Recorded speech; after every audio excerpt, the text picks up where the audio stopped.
네, 트럼프 미국 대통령은 우리나라 정상 그리고 일본 정상과도 잇따라 통화를 했습니다. 이에 대해서 백악관 당국자는 두 나라와의 무역 대화가 긍정적이었다라고 평가했는데요. 네, 보도국 연결해서 자세한 소식 들어보겠습니다. 한미희 기자.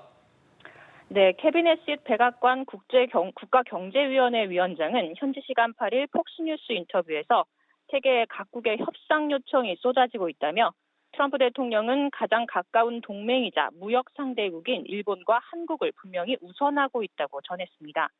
또 트럼프 대통령이 한국, 일본과 한 대화를 두고 미국 노동자와 농민을 위해 매우 긍정적이었다면서 많은 양보가 있었다고 평가했습니다. 그러면서 거래가 관세에 대한 대통령의 생각을 바꾸기에 충분한지 여부는 물론 대통령이 결정할 것이라고 밝혔습니다. 해시 위원장은 트럼프 행정부가 수년간 미국에 엄청난 무역 적자를 안긴 교역 파트너들에 집중하고 있다고 언급했는데요. 트럼프 대통령이 중국과도 통화할 것으로 예상하느냐는 질문에도 대통령이 정하겠지만 당장은 동맹과 교역 파트너를 우선하라는 지시를 받았다고 다시 한번 확인했습니다.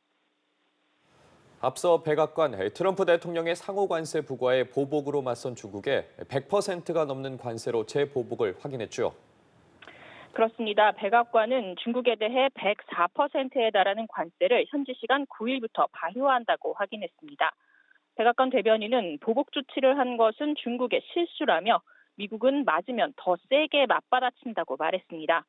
트럼프 대통령은 취임하자마자 중국의 펜타닐 유입에 대한 책임을 주장하며 두 차례에 걸쳐 10%씩 20%의 추가 관세를 부과했는데요. 지난주 발표한 국가별 상호 관세로 중국에 34%를 추가했고 중국이 반발하며 보복 관세를 발표하자 다시 50%를 더한 겁니다. 백악관 대변인은 시진핑 주석이 협상하길 원한다고 트럼프 대통령은 믿고 있다며 중국이 협상을 위해 연락한다면 대통령은 매우 관대할 것이지만 미국 국민에게 최선인 것을 할 것이라고 말했습니다. 네, 그렇다면 뉴욕 증시는 어땠습니까? 네, 백악관이 상호관세 부과를 예정대로 강행한다는 방침을 확인하면서 뉴욕 증시는 하락 마감했습니다. 다우지수는 0.84%, 기술주 중심의 나스닥 지수는 2.15% 떨어졌고요. S&P 500 지수가 1.57% 떨어지면서 4거래일 연속 하락세를 이어가며 결국 5천선 아래에서 마감했습니다.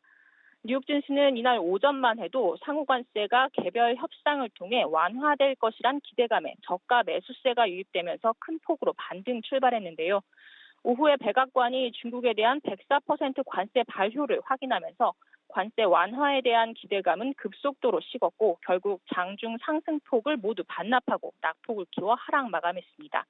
지금까지 보도국에서 전해드렸습니다.